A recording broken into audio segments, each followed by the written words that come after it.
बिस्मिल्लाहिर्रहमानिर्रहीम, अस्सलाम वालेकुम। मैं हूं गुलफाम चौधरी। आप देख रहे हैं मेरा फेसबुक पेज और यूट्यूब चैनल। आज की वीडियो में हम बात करेंगे सबसे पहले इस वक्त पाकिस्तान के अंदर वो लोग जो हमेशा से इदारों के सरबराहान की और मुख्तलिफ लोगों की पॉलिटिशियंस की ऑडियोज़ लीक करते थे और उन ऑडियोज़ की बेस पर वो ब्लैक मेलिंग करते थे और उनकी सियासत का सिलसिला जारी था। आखिर उनको ऐसा कौन सा बुरा वक्त उन पर आन पहुँचा कि आज उन्हीं की ऑडियोज़ मार्केट के अंदर गर्दिश करती दिखाई दे रही हैं। लेकिन यहाँ पर इन ऑडियोज़ के लीक होने में बहुत से सवाल पैदा होते हैं, उनके जवाब भी आज की वीडियो में हम पूछेंगे, जवाब मांगेंगे उनसे कि ऐसा क्या सिलसिला है। क्या पाकिस्तान की इंटेलिजेंस ब्यूरो IB इतनी कमज़ोर हो गई है कि एक हैकर जिसने प्राइम मिनिस्टर हाउस के तमाम तर डाटे को पिछले कुछ सालों से, यानी आप अंदाज़ा कर लें कि तकरीबन 20 अगस्त को एक पोस्ट लगती है ट्विटर पे कि मेरे पास डाटा है PM हाउस का, PM का पूरा सारा डाटा मौजूद है। तो पूछा गया कि कौन से PM का, मौजूदा या जो एक्स हैं। तो उन्होंने बताया कि पहले वाले का भी और मौजूदा का भी डाटा मेरे पास मौजूद है। उसके बाद कुछ डाटा शेयर भी किया गया।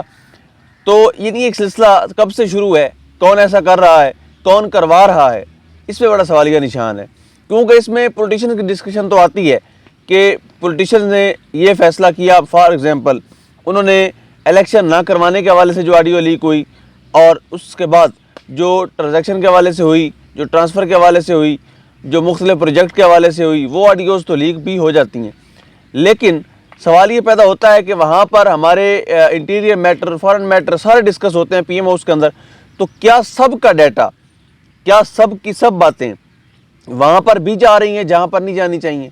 क्या ये सारा डाटा, मतलब एक हैकर है, उसने आपका डाटा हैक किया है और उसने बोली लगा दी है कि $3,85,000 दें मुझे और ये डाटा परचेज़ कर लें। अब सवाल ये पैदा होता है कि क्या आपके जो दुश्मन ममालिक हैं उनमें से कोई नहीं खरीद सकता है?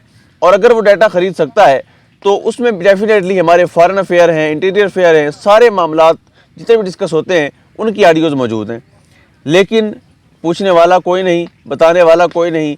ये ऑडियोज़ लीक करवा कौन रहा है, करता कौन है, इस सारे धंधे को चल कैसे रहे। अभी जो रिसेंटली का ऑडियो लीक हुई उसमें मरियम सफदर साहबा जो जलसों में कहती हैं कि बिजली महंगी हो गई और पेट्रोल महंगा हो गया, लेकिन उस ऑडियो के अंदर वो वाज़ेह तौर पर कह रही है कि हमें ये मुश्किल फ़ैसले करने होंगे और हमें बिजली और पेट्रोल की कीमत बढ़ानी होगी। यानी उनके लिए उनका मेयार चेक करें कि जब उनके अपने चचा से, यानी इम्पोर्टेड वज़ीर-ए-आज़म से बात होती है तो उनकी लैंग्वेज डिफरेंट होती है, उनका मशवरा डिफरेंट होता है, उनकी तरजीह उस वक्त अवाम नहीं होती बल्कि अपना ज़ाती मफाद होता है और हर वो स्टेप होता है जिससे इस इम्पोर्टेड गवर्नमेंट को बेनिफिट उठा सके और बेनिफिशियल हो सके। यानी वो ये लैंग्वेज है जो उनकी इनडोर है और आउटडोर जो अवाम में जाकर उनसे एक खुद साख्ता हमदर्दी का ड्रामा किया जाता है। वो भी वाज़ेह हो गया कि वो जो है वो बैकग्राउंड पे क्या काम करते हैं और फ्रंट डोर पे आकर क्या काम करते हैं।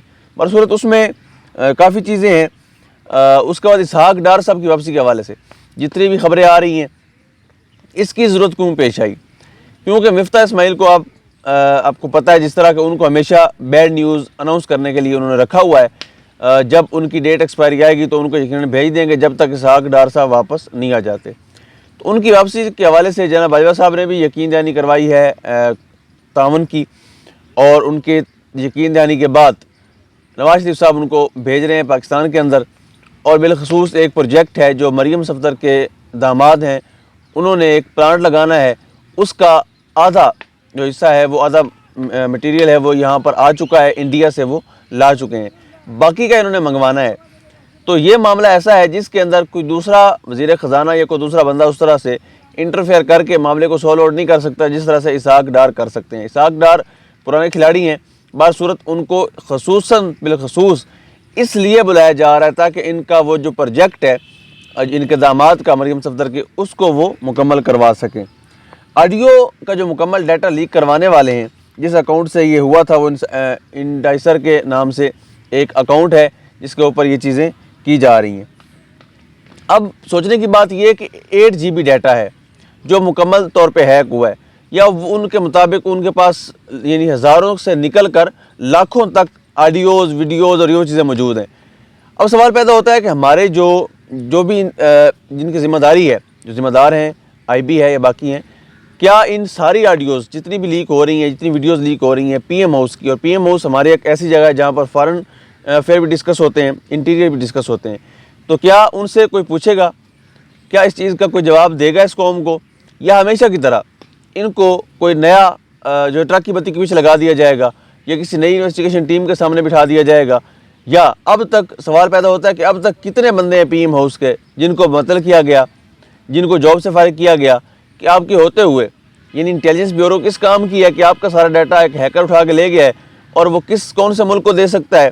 بھارت کو دے سکتا ہے، امریکہ کو دے سکتا ہے، اسرائیل کو دے سکتا ہے، یعنی آپ کے پرسنل میٹر جو ہیں وہ لیک ہونا شروع ہو گئے ہیں۔ تو یہ سیکیورٹی پر بہت بڑا سوال ہے، اس پر اداروں کو سوچنا ہوگا، لانے والوں، بٹھانے والوں اور اس قوم کو عذاب میں ڈالنے والوں کو سوچنا ہوگا کہ انہوں نے یہ ماچس کس بندر کے ہاتھ میں دے دی ہے۔ اب تک اتنا ہی، اپنا خیال رکھیے گا۔ پاکستان زندہ باد۔